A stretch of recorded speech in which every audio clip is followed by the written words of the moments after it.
The speaker is Mr. Benjamin Freedman, noted authority on Zionism and all of its schemes. Mr. Freedman is a former Jew, and I mean a former Jew. He has fought the communist world conspiracy tooth and nail and stands today as a leading American patriot. We now take you to the speaker's platform to present Benjamin Freedman.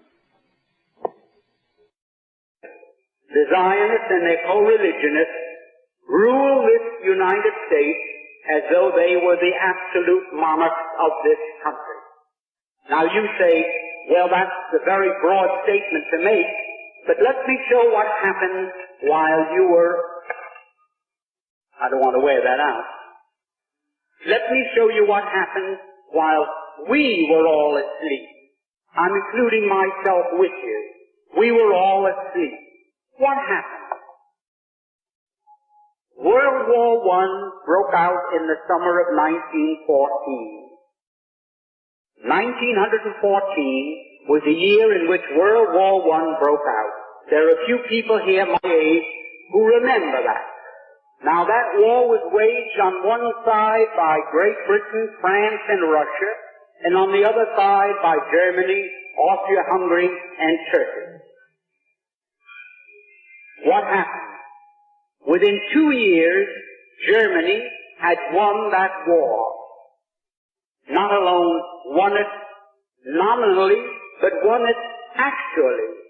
The German submarines, which were a surprise to the world, had swept all the convoys from the Atlantic Ocean, and Great Britain stood there without ammunition for her soldiers, stood there with 1 week's food supply facing her, and after that, starvation. At that time, the French army had mutinied. They lost 600,000 of the flower of the French youth in the defense of Verdun on the Somme. The Russian army was defecting. They were picking up their toys and going home. They didn't want to play war anymore. They didn't like the Tsar. And the Italian army had collapsed. Now, Germany, not a shot had been fired on the German soil. Not an enemy soldier had crossed the border into Germany. And yet, here was Germany offering England peace terms. They offered England a negotiated peace on what the lawyers call a status quo ante basis. That means, let's call the war off and let everything be as it was before the war started. Well, England in the summer of 1916 was considering that. Seriously. They had no choice. They was either accepting this negotiated peace that Germany was magnanimously offering them, or going on with the war and being totally defeated. While that was going on, the Zionists in Germany, who represented the Zionists from Eastern Europe, went to the British War Cabinet, and I'm going to be brief because this is a long story, but I have all the documents to prove any statement that I make if anyone here is curious or doesn't believe what I am possible. The Zionists in London went to the British War Cabinet and they said, look here, you can yet win this war. You don't have to give up. You don't have to accept a negotiated peace offered to you now by Germany. You can win this war if the United States will come in as your ally. The United States was not in the war at that time. We were fresh, we were young, we were rich, we were powerful. And they told England, we will guarantee to bring the United States into the war as your ally, to fight with you on your side, if you will promise us Palestine after you win the war. In other words, they made this deal. We will get the United States into this war as your ally. The price you must pay us is Palestine after you have won the war and defeated Germany, Austria-Hungary, and Turkey. Now, England had as much right to promise Palestine to anybody as the United States would have to promise Japan to Ireland for any reason whatsoever. It's absolutely absurd that Great Britain, that never had any connection or any interest or any right in what is known as Palestine, should offer it as coin of the realm to pay the Zionists for bringing the United States into the war. However, they made that promise in October of 1916. October 1916. And shortly after that, I don't know how many here remember it, the United States, which was almost totally pro-German, because the newspapers here were controlled by Jews, the bankers were Jews, all the media of mass communications in this country were controlled by Jews, and they were pro-German, because their people, in a majority of cases, came from Germany, and they wanted to see Germany lick the Tsar. The Jews didn't like the Tsar, and they didn't want Russia to win this war. So the German bankers, the German Jews, Kuhn Loeb, and the other big banking firms in the United States refused to finance France or England to the extent of $1. They stood aside and they said, as long as France and England are tied up with Russia, not 1 cent. But they poured money into Germany. They fought with Germany against Russia, trying to lick the Tsarist regime. Now, those same Jews, when they saw the possibility of getting Palestine, they went to England and they made this deal. At that time, everything changed, like the traffic light that changes from red to green, where the newspapers had been all pro-German, where they'd been telling the people the difficulties that Germany was having fighting Great Britain commercially and in other respects. All of a sudden, the Germans were no good. They were villains. They were Huns. They were shooting Red Cross nurses. They were cutting off babies' hands, and they were no good. Well, shortly after that, Mr. Wilson declared war on Germany. The Zionists in London sent these cables to the United States to Justice Brandeis, go to work on President Wilson. We're getting from England what we want. Now you go to work, and you go to work on President Wilson and get the United States into the war. And that did happen. That's how the United States got into the war. We had no more interest in it. We had no more right to be in it than we have to be on the moon tonight instead of in this room. Now the war, World War I, in which the United States participated, had absolutely no reason to be our war. We went in there, we were railroaded into it. If I can be vulgar, we were suckered into that war merely so that the Zionists of the world could obtain Palestine. Now, that is something that the people in the United States have never been told. They never knew why we went into World War I. Now, what happened? After we got into the war, the Zionists went to Great Britain, and they said, well, we performed our part of the agreement. Let's have something in writing that shows that you are going to keep your bargain and give us Palestine after you win the war. Because they didn't know whether the war would last another year or another 10 years. So they started to work out a receipt. The receipt took the form of a letter, and it was worded in very cryptic language so that the world at large wouldn't know what it was all about. And that was called the Balfour Declaration. The Balfour Declaration was merely Great Britain's promise to pay the Zionists what they had agreed upon as a consideration for getting the United States into the war. So this great Balfour Declaration that you hear so much about is just as phony as a $3 bill, and I don't think I can make it more emphatic than that. Now, that is where all the trouble started. The United States was in the war, The United States crushed Germany. We went in there, and it's history, you know what happened. Now, when the war was ended, and the Germans went to Paris, to the Paris Peace Conference in 1919, there were 117 Jews there as a delegation representing the Jews, headed by Bernard Baruch. I was there, I ought to know. Now what happened? The Jews at that peace conference, when they were cutting up Germany and parceling out Europe to all these nations that claimed a right to a certain part of European territory, the Jews said, how about Palestine for us? And they produced, for the first time, to the knowledge of Germans, this Balfour Declaration. So the Germans, for the first time, realized, oh, that was the game. That's why the United States came into the war. And the Germans, for the first time, realized that they were defeated. They suffered this terrific reparations that was slapped onto them because the Zionists wanted Palestine. And they were determined to get it at any cost.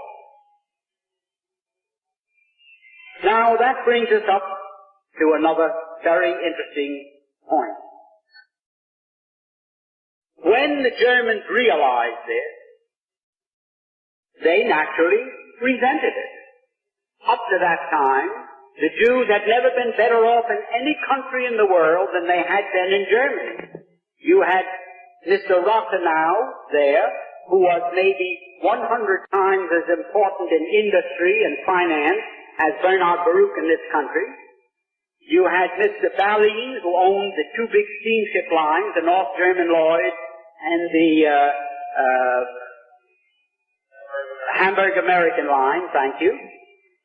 You had Mr. Rede, who was the banker for the Hohenzollern family. You had the Warburgs in Hamburg, who were the big merchant bankers, the biggest in the world. The Jews were doing very well in Germany. No question about that. Now, the Germans felt, well, that was quite a sellout. It was a sellout that I can best compare. Suppose the United States was at war today with the Soviet Union. And we were winning. And we told the Soviet Union, well, let's quit. We offer you peace terms. Let's forget the whole thing. And all of a sudden, Red China came into the war as an ally of the Soviet Union. And throwing them into the war brought about our defeat. A crushing defeat, with a reparations the likes of which man's imagination cannot encompass. Imagine, then, if we found out that it was the Chinese in this country, our Chinese citizens, who all the time we thought they were loyal citizens working with us, were selling us out to the Soviet Union, and it was through them that Red China was brought into the war against us. How would we feel in the United States against Chinese? I don't think one of them would dare show its face on any street. There wouldn't be lampposts enough convenient to take care of them. Imagine how we would feel. Well, that's how the Germans felt towards these Jews. We've been so nice to them, and from 1905 on, when the first communist revolution in Russia failed, and the Jews had to scramble out of Russia, they all went to Germany. And Germany gave them refuge. And they were treated very nicely. And here, they sold Germany down the river for no reason at all, other than they wanted Palestine as a so-called Jewish commonwealth. Now, Nahum Sokolow, all the great leaders, the big names that you read about in connection with Zionism today, they, in 1919, 1920, 21, 22, and 23, they wrote in all their papers, and the press was filled with their statements, that the feeling against the Jews in Germany is due to the fact that they realized that this great defeat was brought about by our intercession and bringing the United States into the war against them. The Jews themselves admitted that. It wasn't that the Germans in 1919 discovered that a glass of Jewish blood tasted better than Coca-Cola or Münchner beer. There was no religious feeling. There was no sentiment against those people merely on account of their religious belief. It was all political. It was economic. It was anything but religious. Nobody cared in Germany whether a Jew went home and pulled down the shade and said Shema Yisrael or Our Father. No one cared in Germany any more than they do in the United States. Now this feeling that developed later in Germany was due to one thing, that the Germans held the Jews responsible for their crushing defeat for no reason at all, because World War I was started against Germany for no reason for which they were responsible. They were guilty of nothing, only of being successful. They built up a big navy, they built up world trade. You must remember, Germany, at the time of Napoleon, at the time of the French Revolution, what was the German Reich consisted of 300 small city-states, principalities, dukedoms, and so forth. 300 little separate political entities.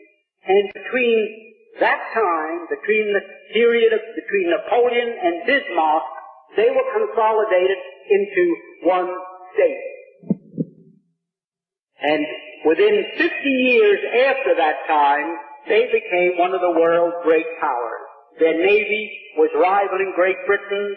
They were doing business all over the world. They could undersell anybody and make better products. And what happened? What happened as a result of that? There was a conspiracy between England, France, and Russia that we must slap down Germany. Because there isn't one historian in the world that can find a valid reason why those three countries decided to wipe Germany off the map politically. Now what happened after that? When Germany realized that the Jews were responsible for her defeat, they naturally resented it. But not a hair on the head of any Jew was harmed. Not a single hair.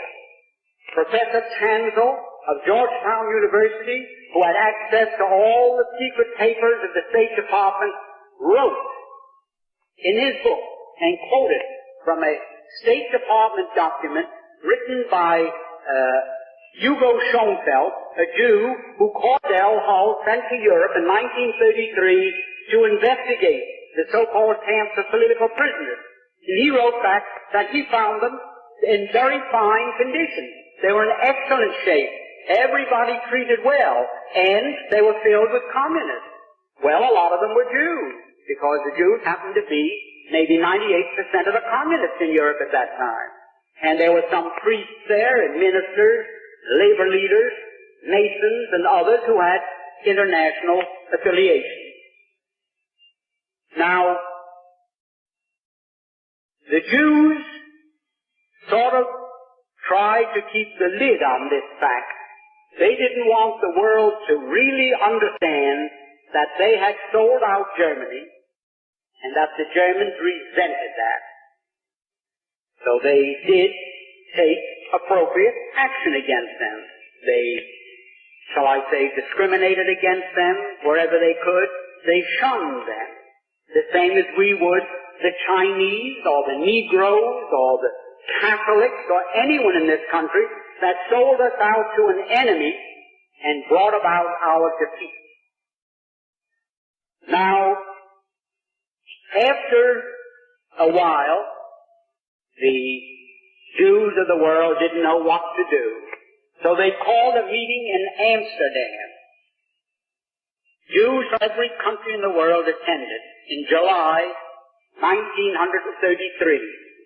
And they said to Germany, you fire Hitler and you put every Jew back into his former position, whether he was a communist, no matter what he was. you can't treat us that way.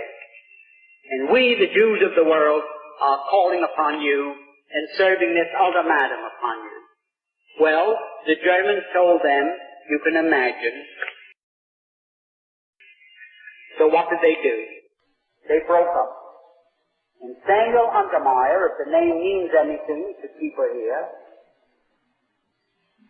you want to ask the question?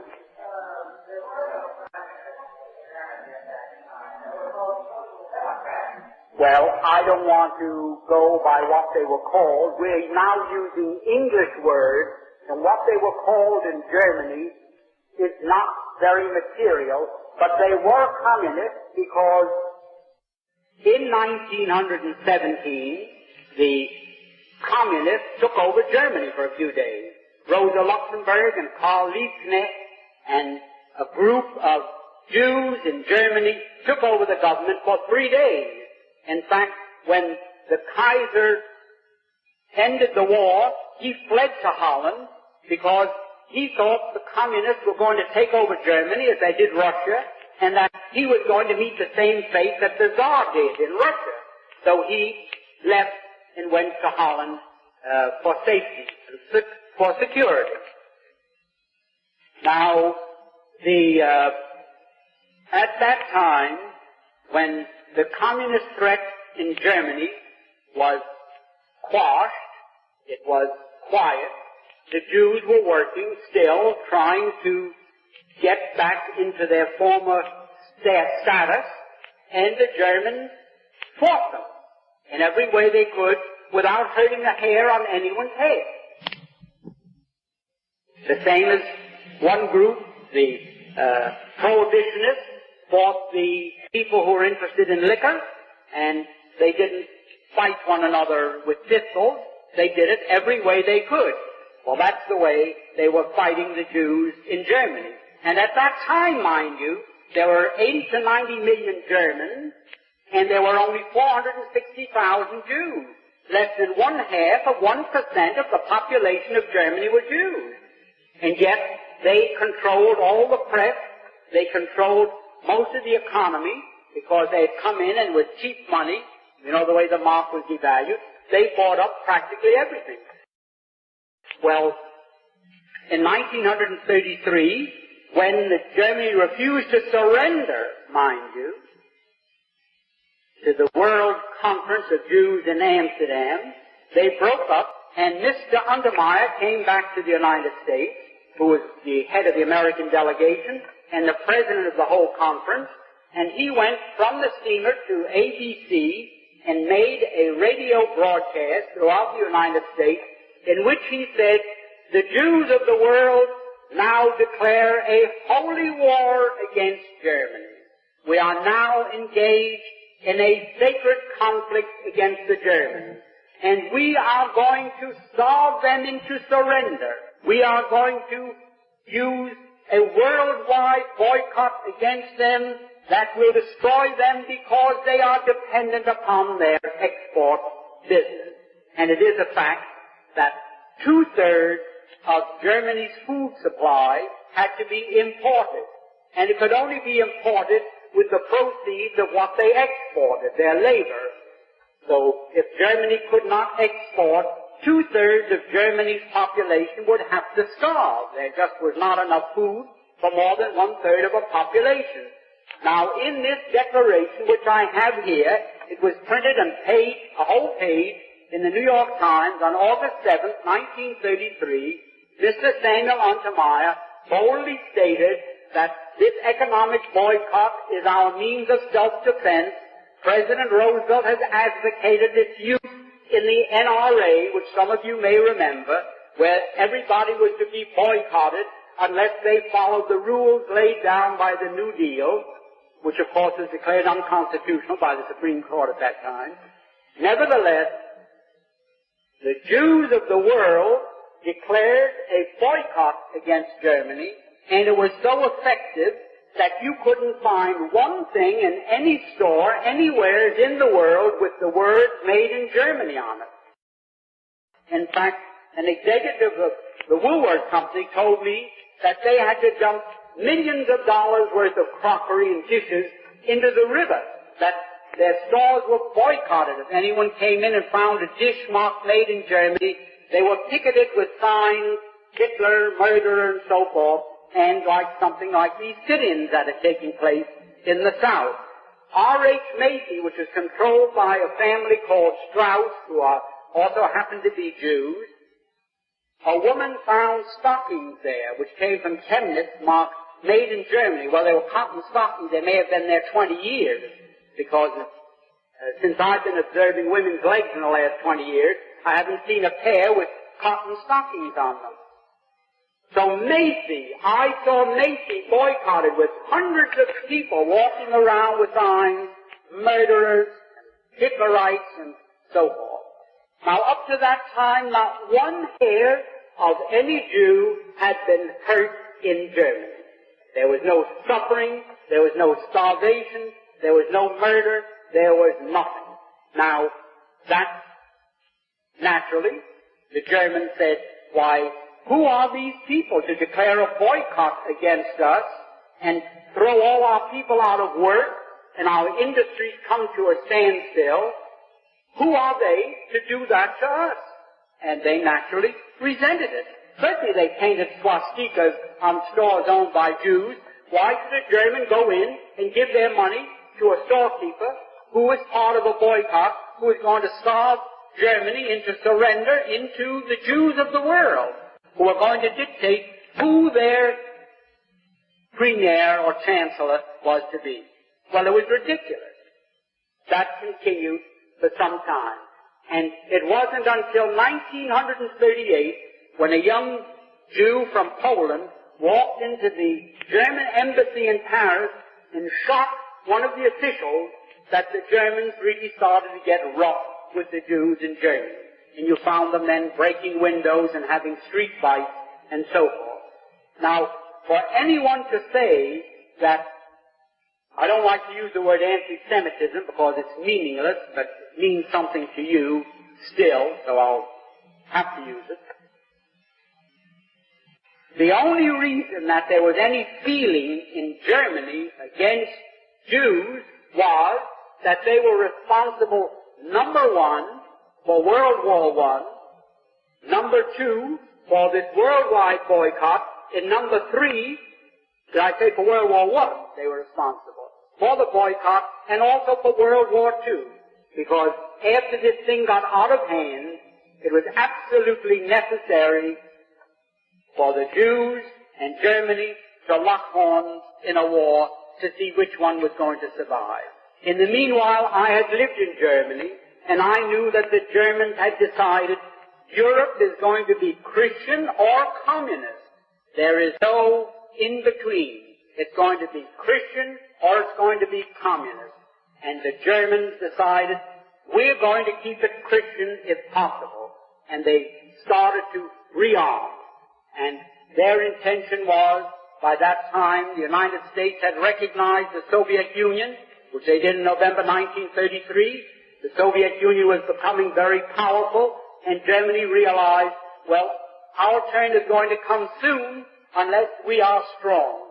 The same as we in this country are saying today, our turn is going to come soon unless we're strong, and our government is spending $83 or $84 billion of your money for defense, they say. Defense against who?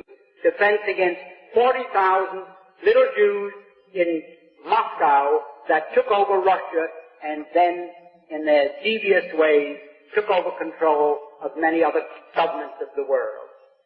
Now, for this country to now be on the verge of a third world war from which we cannot emerge a victor is something that staggers my imagination.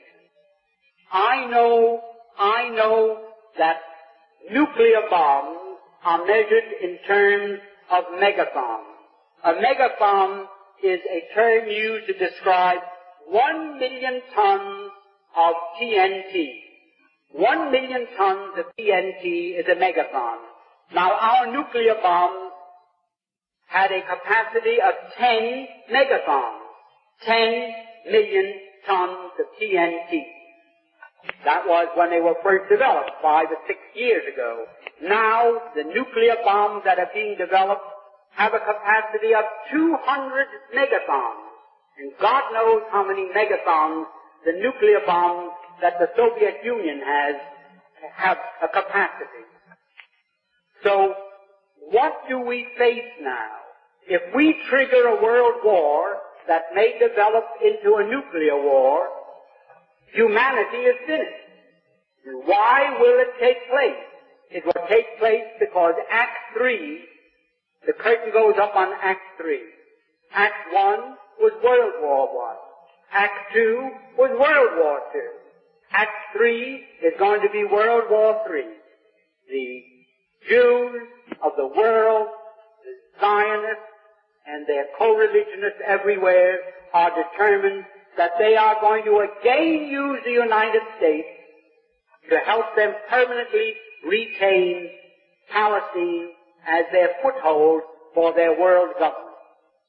Now that is just as true as I'm standing here, because not alone have I read it, but many here have read it, and it's known all over the world. Now going to do.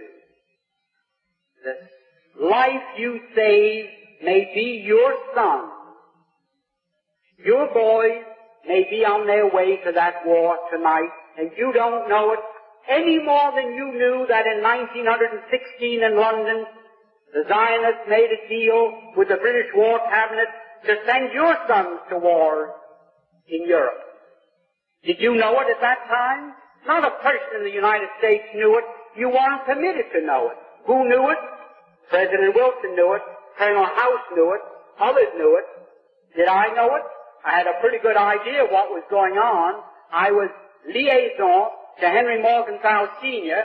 in the 1912 campaign when President Wilson was elected.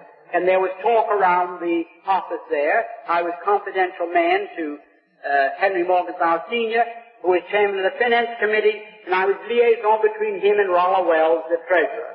So I sat in these meetings with President Wilson at the head of the table and all the others, and I heard them drum into President Wilson's brain the graduated income tax and what has become the Federal Reserve, and also indoctrinate him with the Zionist movement. And Justice Brandeis and President Wilson were just as close as the two fingers on this hand. And President Woodrow Wilson was just as incompetent when it came to determining what was going on as a newborn baby. And that's how they got us into World War I, why we all slept. Send our boys over there to be slaughtered for what? So the Jews can have Palestine as their commonwealth. They fooled you so much that you don't know whether you're coming or going.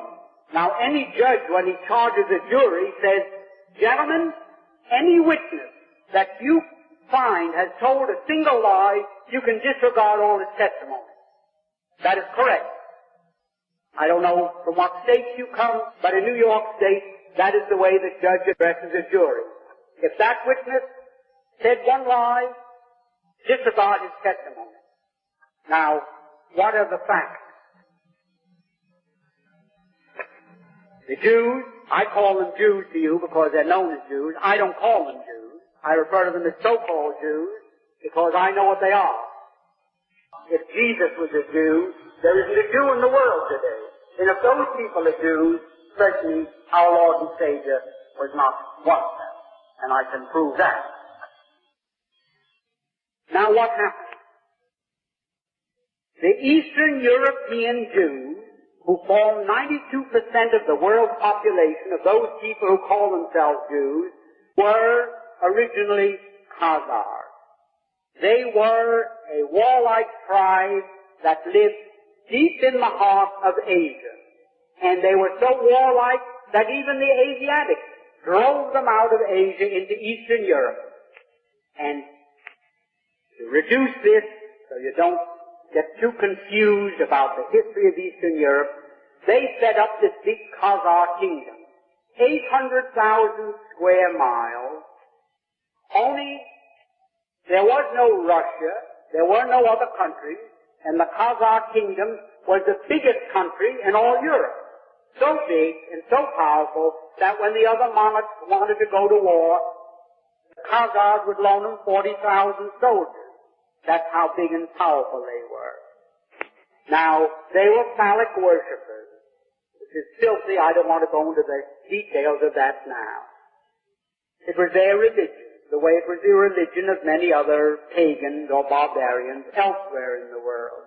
Now, the king became so disgusted with the degeneracy of his kingdom that he decided to adopt a so-called monotheistic faith, either Christianity, Islam, the Muslim faith, or what is known today as Judaism, really Talmudism. So, by spinning a top, he said, eeny, meeny, miny, mo, and he picked out so-called Judaism. And that became the state religion, and he sent down to the Talmudic schools of Tel Aviv and Surah, and brought up thousands of these rabbis with their teachings, and he opened up synagogues and schools in his kingdom of 800,000 people, 800,000 square miles, and maybe 10 to 20 million people, and they became what we call Jews. There wasn't one of them that ever had an ancestor that ever put a toe in the Holy Land, not alone in Old Testament history, but back to time, the beginning of time. Not one of them. And yet they come to the Christians and they ask us to support their armed insurrection in Palestine by saying, well, you want to certainly help repatriate God's chosen people to their promised land, their ancestral homeland. We gave you one of our boys as your Lord and Savior. You now go to church on Sunday and kneel, and you worship a Jew, and we are Jews. Well, they were pagan Khazars who were converted just the same as the Irish. And it's just as ridiculous to call them people of the Holy Land as it would be. There are 54 million Chinese Muslims. 54 million. And Muhammad only died in 620 AD, so in that time, 54 million Chinese have accepted Islam as their religious belief. Now imagine in China, 2,000 miles away from Arabia, where the city of Mecca is located, where Muhammad was born, imagine if the 54 million Chinese called themselves Arabs. Imagine. Why, you'd say they're lunatics. Any man that believes that those 54 million Chinese or Arabs must be crazy. All they did was adopt as a religious faith a belief that had its origin in Mecca, in Arabia. The same as the Irish. When the Irish became Christians, nobody dumped them in the ocean and imported from the Holy Land a new crop of inhabitants that were Christians, that had Christian flesh and blood. They weren't different people. They were the same people, but they had accepted Christianity as their religious faith. Now these pagans, these Asiatics, these Turco-Finns, they were a Mongoloid race who were forced out of Asia into Eastern Europe.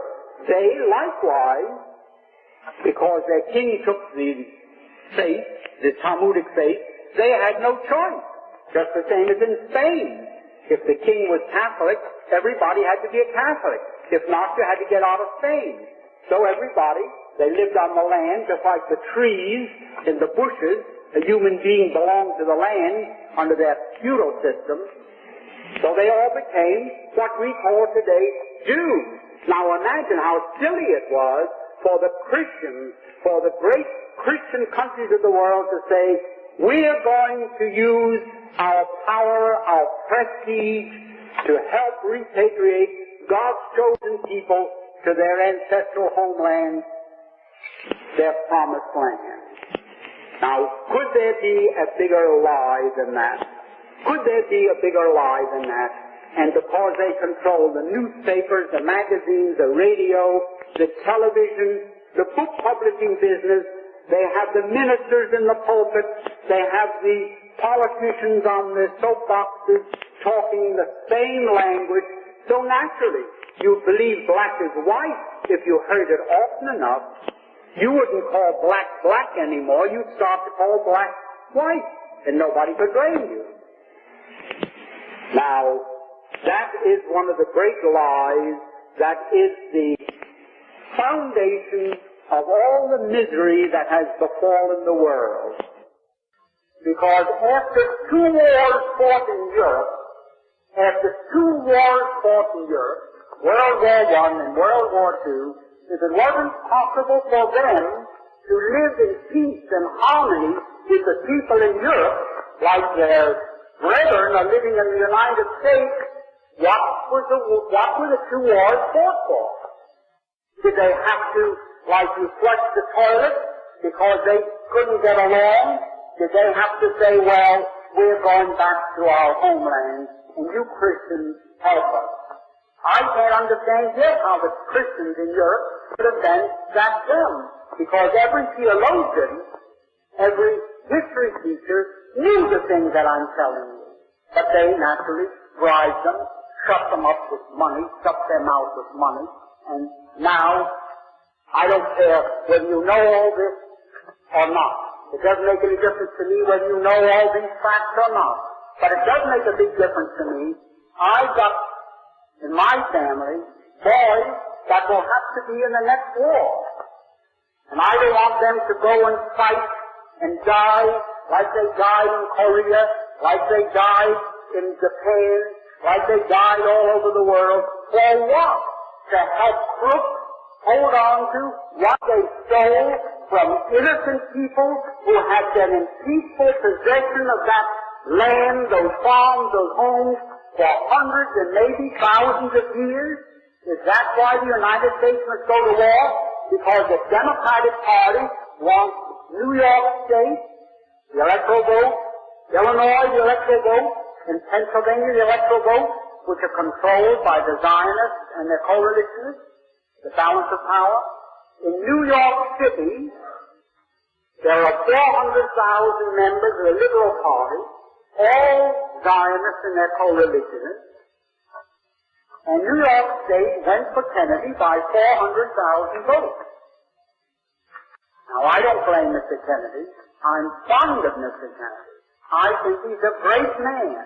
I think he can really pull us out of this trouble if we get the facts to him. And I believe he knows a great deal more than his appointments indicate he knows. He's playing with the enemy. Like when you go fishing, you've got to play with the fish. Let him out and pull him in, and let him out and pull him in. But knowing Mr. Kennedy's father and how well informed he is on this whole subject, and how close Kennedy is to his father, I don't think Mr. Kennedy is totally in the dark.